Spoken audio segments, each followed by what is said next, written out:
Saya anak yang bongsu, pentadbir saya. Adik-beradik dah bagi saya duduk rumah pusaka tu, tapi ada je yang tak puas hati. Biasalah, yang ni kita susah agak nak cakap ni. Cuma kalau yang pada cadangan saya, mana yang tak puas hati tu, cik tanya dia kenapa. Dan kalau kata kena bayar sewa, tak apalah, bayar je lah. Untuk bahagian dia saja. Waris-waris lain kalau memang ikhlas nak bagi cik duduk je lah. Untuk bahagian dia je. Jadi nak hilangkan masalah tu lah. Dan kalau ikutkan, tu yang pertama lah. Yang kedua, sebagai pentadbir ni pun urusan pusaka ni tak habis sebenarnya. Sebab tu, dia masih ada bahagian dekat situ. Cuba selesaikan bagi habis. Sama ada mungkin cik boleh beli ke bahagian dia, ataupun masuk nama sebagai pemilik. Masuk nama ramai-ramai. Tapi masuk nama ramai-ramai ni pun pada saya tak praktikal juga.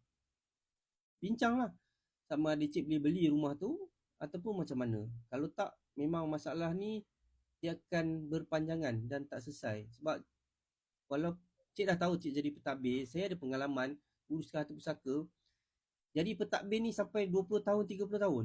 Apa motifnya nak jadi pentadbir sampai 20 tahun, 30 tahun ni? Benda tak selesai pun. Sekadar nama pentadbir je. Tak ada kelebihan sangat pun jadi pentadbir ni. Jadi saya punya cadangan, urus bagi selesai. Supaya benda ni akan datang tak jadi masalah.